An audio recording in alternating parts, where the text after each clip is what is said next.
Ottomans versus Crusaders, 1396 AD, the Battle of Nicopolis, the last great crusade, and the day Europe's pride was dragged in chains through the streets of the East. It began with a roar of confidence, a vast coalition of knights, banners, gleaming beneath the sun, convinced that faith and steel could shatter an empire. But what awaited them on the plains of Nicopolis was not glory. It was calculation. It was vengeance in a single day. Centuries of arrogance met the cold precision of Ottoman strategy. Over 20,000 crusaders rode in shining armor, and by nightfall, most were dead or enslaved. Those who survived would never again look at war, or God, the same way. Yet within that catastrophe lay a secret, one act of defiance that history almost buried the moment, when the unthinkable could have changed everything, because before the first sword was drawn, a decision was made, and that decision sealed the fate of an entire crusade. What if the greatest defeat in medieval Europe wasn't born on the battlefield, but in the hearts of its commanders? Stay, because this story isn't about who won, it's about why they lost. The gathering storm, it began with a lettering still wet, trembling in the hands of a French count who believed he was about to change history. A call to arms, signed by kings and sealed by the Pope himself. The year was 1396, and across Europe, whispers spread like fire through dry grass. One final crusade. To drive the Turks from Europe forever. In the halls of Burgundy, nobles drank to the promise of glory. In Paris, priests spoke of divine vengeance.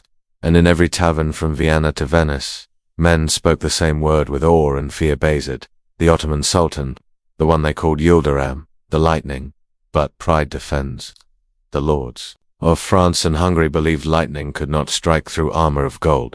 They imagined themselves saviors, champions of God. Few noticed that their army was not united by faith, but by rivalry. Burgundy wanted fame.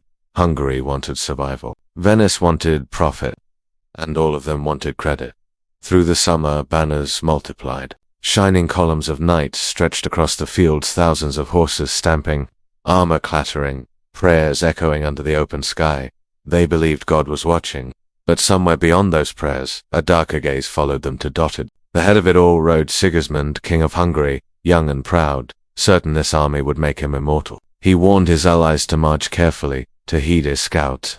But behind him, French nobles laughed. The Turks, they said, will crush them before supper.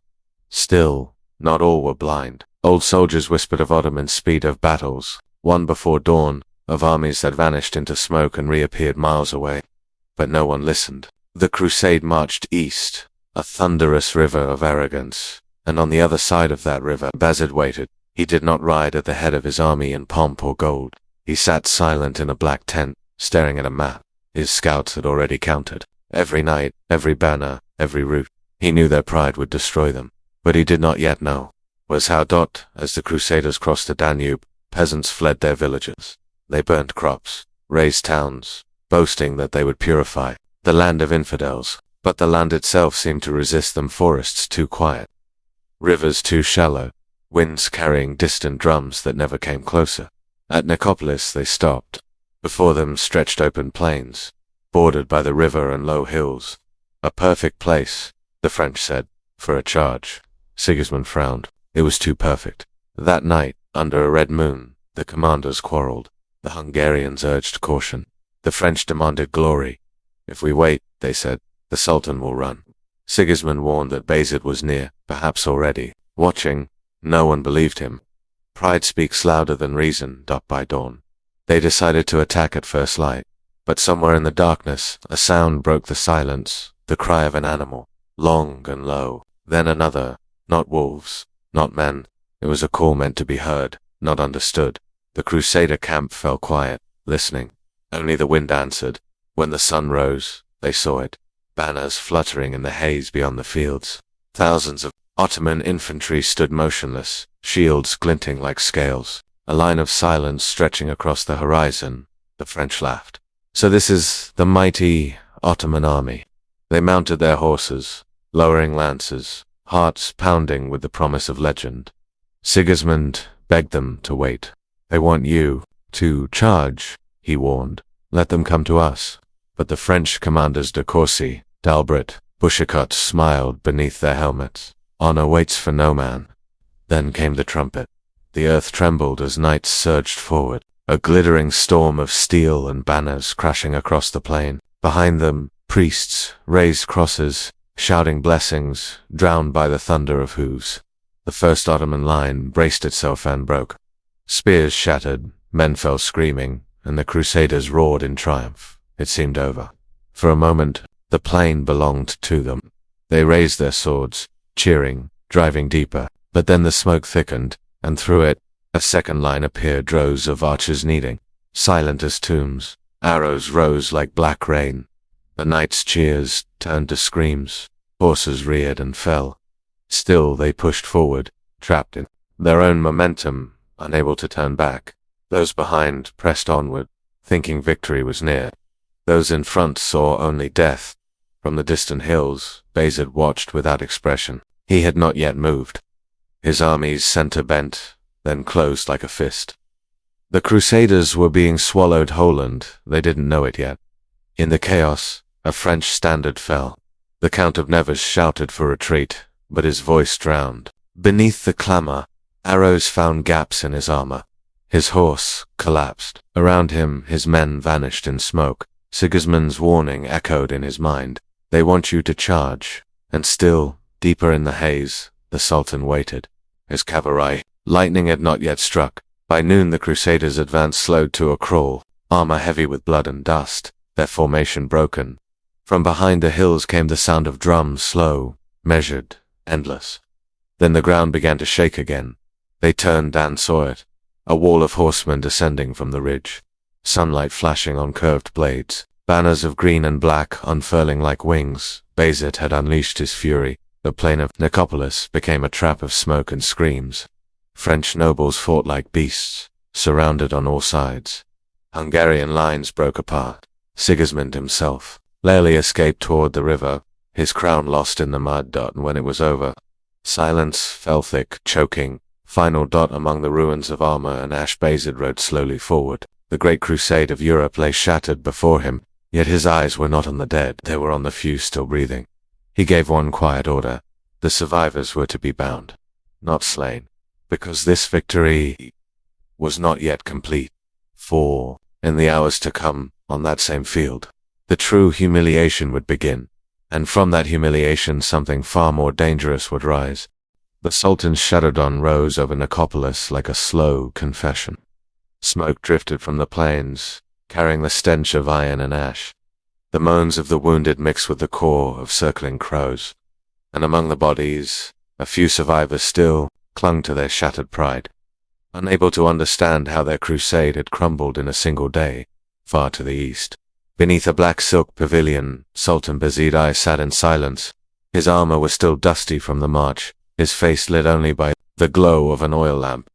The sounds of victory drums, cheers, the metallic rhythm of chains echoed faintly beyond the tent walls. Yet the Sultan's eyes remained cold, focused on a single thought. It had been too easy. He had watched the French charge unfold like a play he'd seen before.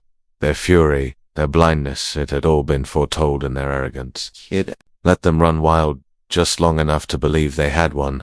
Then, as the trap closed, he'd felt it not triumph, but inevitability. Outside, his commanders waited for orders. Among them stood the Serbian prince, Stefan Lazarevic, Basil, and Sam whispered, his conscience. Stefan bowed low as the Sultan emerged. The field is yours, my lord, he said softly. Shall we begin the executions? Bayezid paused. His gaze drifted toward the horizon, where the last banners of the Crusaders lay trampled in mud. Not yet, he murmured. Let them see what their pride has earned before they die.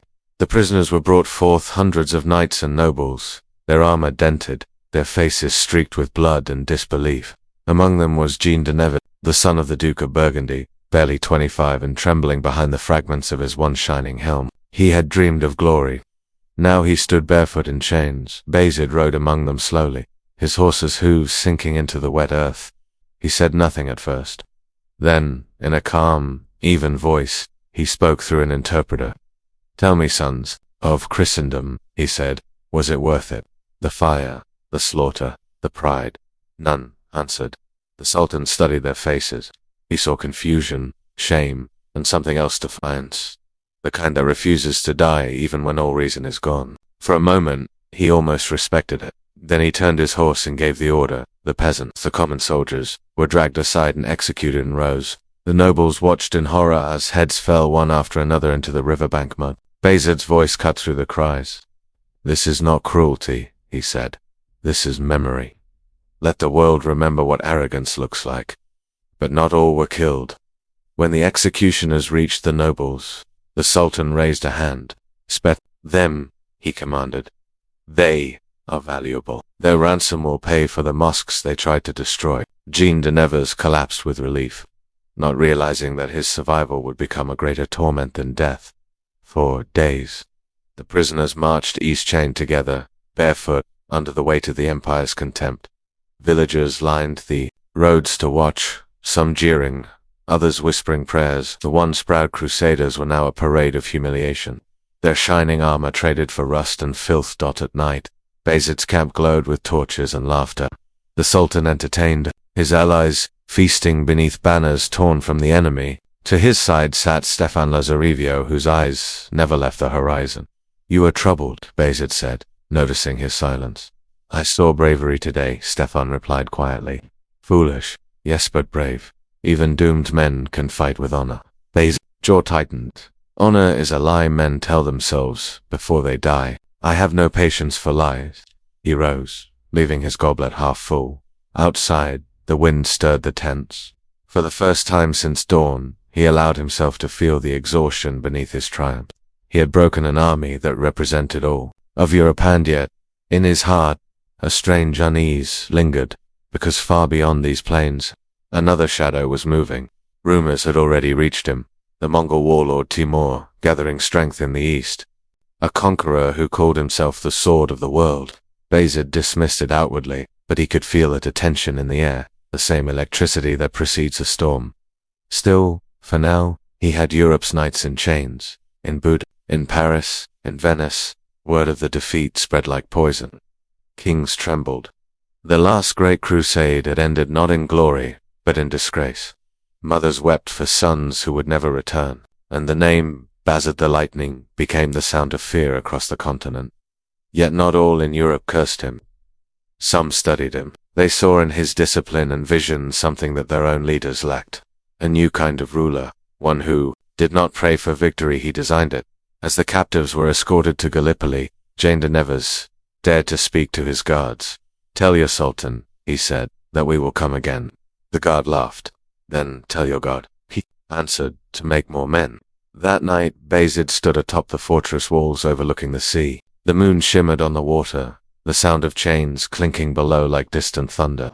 He thought of his father Murad, who had fallen to a crusader's dagger at Kosovo years before.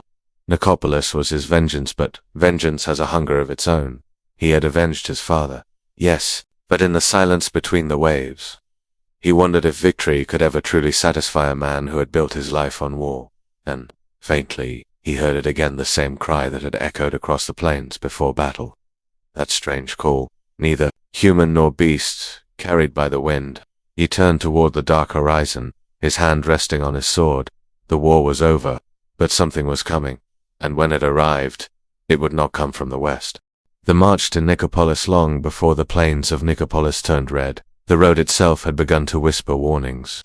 Summer heat shimmered off the Danube as thousands of armored men pressed eastward, their laughter loud, their songs defiant. Beneath that sound, though, the earth seemed to murmur of something waiting, something patient. King Sigismund rode at the front, dust on his cloak, his eyes scanning the hills. He knew the land, the people, the danger. Yet every day he felt his control slip further from his grasp. Behind him marched men who followed no king but their own pride. Burgundy, France, Bavaria, they called it unity, but Sigismund saw only rivalry dressed as faith. When they reached the village of Verdun, they found it abandoned. Doors hung open, meals half-eaten, the silence unnatural. Some said the villagers fled from fear of Ottoman scouts. Others whispered that they had been taken in the night. The French didn't care. They looted what remained, burned what they couldn't carry, and left their laughter echoing through the ruins. From the forest's edge, a pair of Ottoman riders watched in silence. They didn't interfere. They only counted men, horses, wagons, arrogance. arrogant. Then they vanished back into the trees. As the crusade pressed on, the Danube became their mirror. It reflected the shining armor, the scarlet banners, the illusion of invincibility. But rivers remember, and this one had seen too many armies march east and never return. Each night, the Hungarian scouts brought back the same warning. Ottoman outriders shadowed them. Yet the French commanders mocked the reports. "Let them watch," said Jean de Nevers, his youth still unshaken by fear. "We'll teach them how knights fight." Sigismund tried to reason with them. "You don't understand, Bayezid. He said he doesn't meet strength head-on. He waits for you to waste it. But pride needs no counsel." Every time he spoke, the laughter grew louder. By early September they reached Nicopolis. The city rose above the river like a defiant scarstone. Walls, narrow gates, and a garrison that had held for years against smaller raids. Now it stood surrounded, trapped between two worlds. The Crusaders laid siege, confident they could starve the defenders out. They built towers, dug trenches, fired stones into the walls. Each day brought victory songs, feasts, and arrogance. But Sigismund could feel the weight of something gathering beyond the horizon. Then came the rumor. Bayezid was coming. Not with a handful of men, but with an army vast enough to drown the plain. The French laughed again. "Let him come," they said. "The sooner, the better." But that night, a messenger rode into camp, his horse lathered with sweat, his face pale. He brought news that froze the laughter. Bayezid's army had crossed the Balkans in half, the time anyone thought possible. His vanguard was less than a day away. The camp erupted in confusion. Sigismund demanded preparation, defensive lines, traps, scouts. The French nobles, drunk on pride and wine, refused. "We're not cowards," they shouted. "We will meet him on open ground." As torches flickered in the wind, Sigismund looked at the young Duke of Nevers. "If you ride too soon," he said quietly, "you will not see another dawn." But Jean only smiled. "Then we shall make this dawn one worth dying for." Morning came like a warning unheeded. Mist hung low over the fields, veiling the shapes. Beyond, the Crusaders formed rank, thousands of armored riders gleaming like a wall of light. In the distance, drums began to beat. Slow, relentless. From the haze emerged the first line of Ottomans, like cavalry and archers. Banners swaying, like waves, they moved with strange calm, as if each step had already been measured. The French knights lowered their lances, and then the earth began to shake. The charge thundered forward, a storm of hooves and steel. The first collision shattered the explosion of screams, splintered wood, flying dust. The Ottoman line buckled. For a heartbeat, it looked like victory. But it was only the beginning. Hidden trenches caught the horses mid-stride. Archers fired from behind wooden stakes. The front ranks fell in heaps, crushed under their own. Still, the knights pressed on, driven by pride and momentum. From the ridges, Ottoman reserves began to move, waves of disciplined soldiers closing from both flanks. Drums quickened. The mist seemed to thicken with smoke. Sigismund's heart sank. He shouted for retreat, but his words vanished into the chaos. The French banners were too far ahead, swallowed by dust and death. Somewhere within the maelstrom, Jean de Nevers fought like a man possessed. His sword was slick with blood, his horse wounded, his armor torn. Around him, his comrades fell one by one. Still, he pressed forward, shouting prayers that sounded more like defiance than faith. Then the horizon split open. From the far ridge, Bayezid's cavalry descended, a dark tide, silent, except for the hiss of wind and steel. Thousands of riders, their speed unnatural, their formation perfect. The Crusaders barely turned before the impact hit. What followed was not battle. It was annihilation. Knights who had once boasted of their honor now fled for the river, trampling their own men. The water ran red. Arrows chased them even there. Horses screamed, tangled in armor. Sigismund tried to rally the remnants, but it was too late. The field was lost. He barely escaped on a small fishing boat, pushing off into the Danube as flames consumed the shore behind him. From the opposite bank, he watched the ruin of his army disappear beneath smoke, and on the far side of the plain, Bayezid rode through the wreckage, his black horse moving without hurry. His soldiers knelt as he passed. He gave no smile, no cheer. Among the captives, Jean de Nevers lay half-conscious, his sword still in hand. A shadow fell over him. He looked up to see the Sultan's gay scold, curious, unreadable. Bayezid spoke softly, almost to himself. "This is how the world changes," he said. "Not with faith, but with understanding." Jean didn't understand the words, but he saw the truth in the eyes above him. That night, the fires of Nicopolis burned so bright they turned the river gold. Europe would not recover quickly from what had happened there. Yet the war was not finished, it had only shifted. Because even as Bayezid celebrated victory, Ney was already whispering through the east one that would soon test him as he had tested the world. The day of change there after battle is a strange thing. It hangs heavy not with triumph or sorrow, but with the silence of realization. When the last cries faded from the plains of Nicopolis, only the buzzing of flies remained. The ground was soft beneath the weight of the fallen, and the river whispered as if trying to carry their souls away. Among the wreckage, men who had once called themselves knights now sat in mud, their armor dented, their banners trampled. Pride had bled out of them as swiftly as their comrades. The sun sank low, and with it, the last illusion that they were heroes. Bayezid rode through the field slowly, his black horse lifting its hooves with measured disdain. To his right walked his officers, silent, waiting for his will. To his left, the Serbian Prince Stefan Lazarevio, his face unreadable, watched the conquerors study the broken army. These were Europe's finest, Bayezid said quietly, almost as if speaking to himself. And yet, they were children. He dismounted, knelt, and picked up a golden cross half buried in mud. The chain was broken, its edges bent. They believed this would protect them, he said. Instead, it blinded them.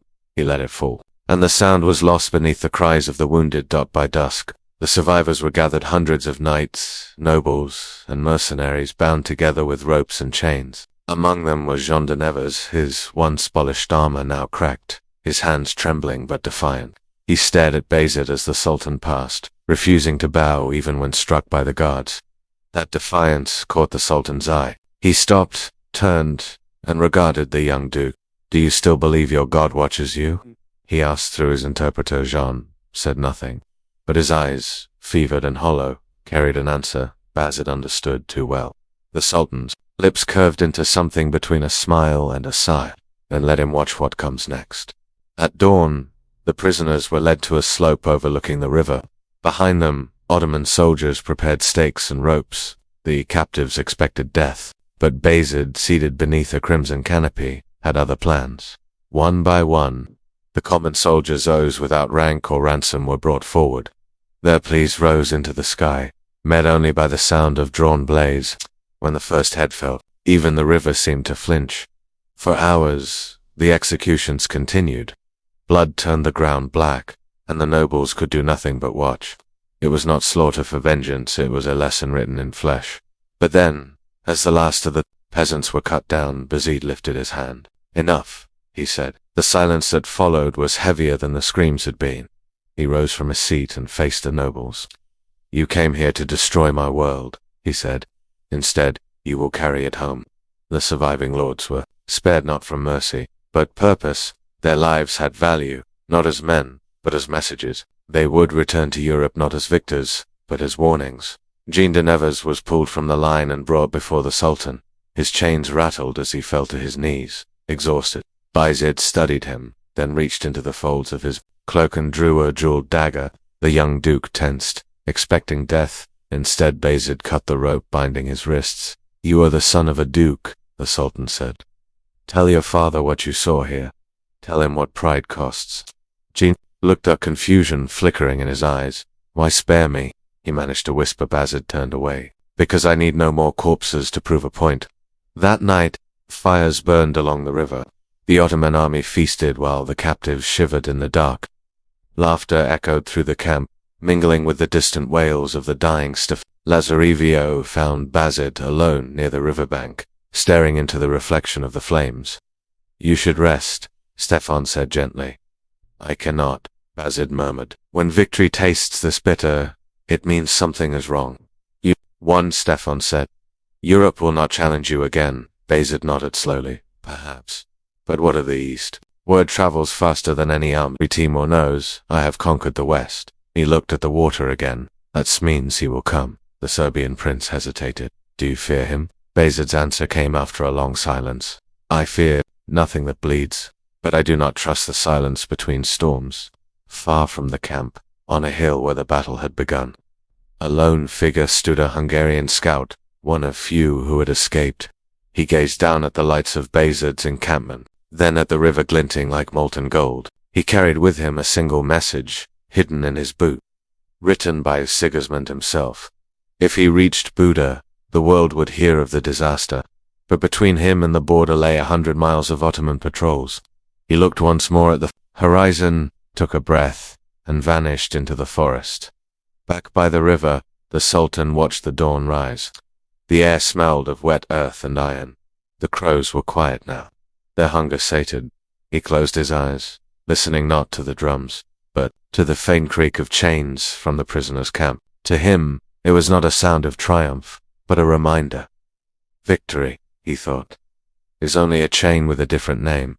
The first light touched the battlefield, glinting off a single broken sword buried in the mud. And somewhere beyond the eastern mountains, another empire stirred, one that would soon turn its eyes toward the man the world now called the Lightning. Echoes of defeat. The river carried the memory of Nicopolis downstream.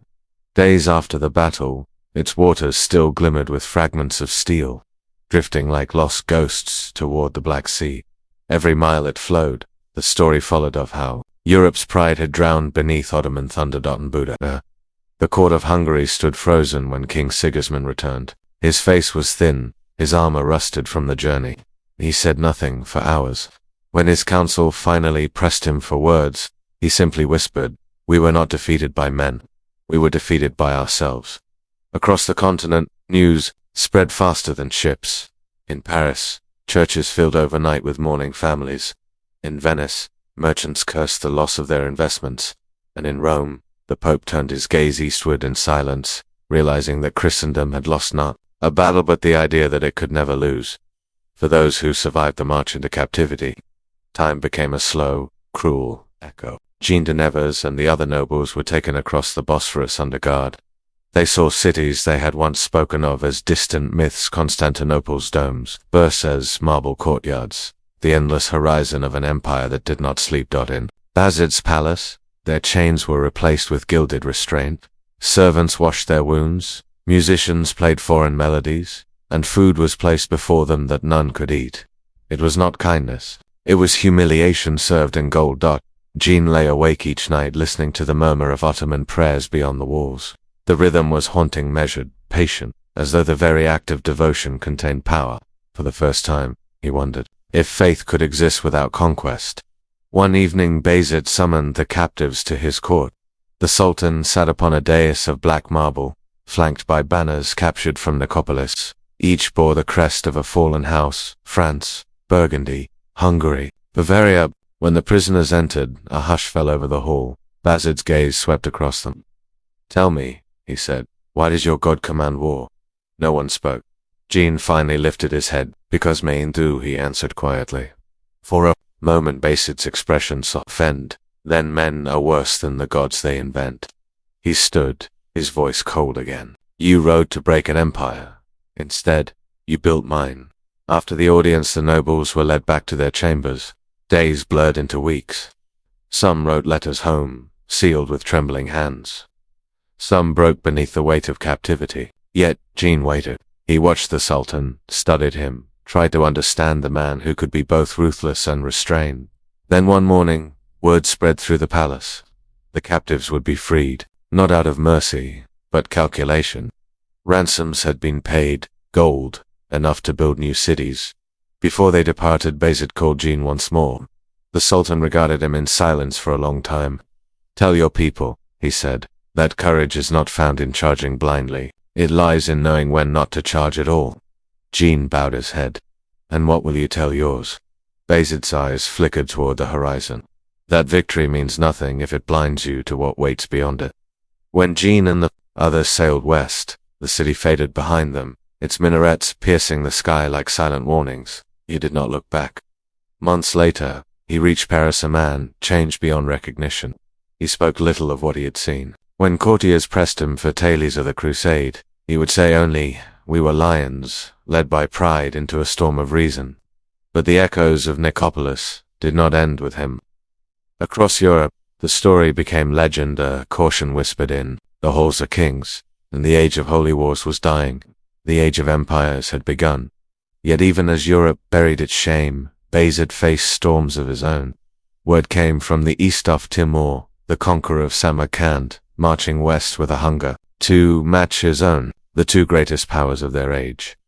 Drawn together by inevitability, Bayezid felt it in his bones, the tension, the same pulse that had preceded Nicopolis. He ordered his armies to prepare, his fortresses strengthened. But deep within, he sensed that this was not a war of faith or land. It was something greater. A reckoning. In the quiet before dawn, he walked alone through the gardens of Bursa. The air smelled of cedar and rain. Somewhere in the distance, a muezzin's call rose through the mist, slow and haunting. He thought of his father, slain by a Christian blade. He thought of Nicopolis, of the arrogance that had fed his triumph. And for the first time, he felt something like weariness, not of body, but of destiny. But the empire stretched before him like a shadow cast by the rising sun, beautiful, endless, fragile. He turned toward the east, where a faint glow was beginning to break the night. The sky rumbled, not with thunder, but with the promise of another storm, and as the light touched the edge of his sword, Bayezid whispered to no one, "Even lightning burns out." The wind carried the words away, across mountains and rivers, until they reached a plain where another army was gathering. The drums of Timur began to beat.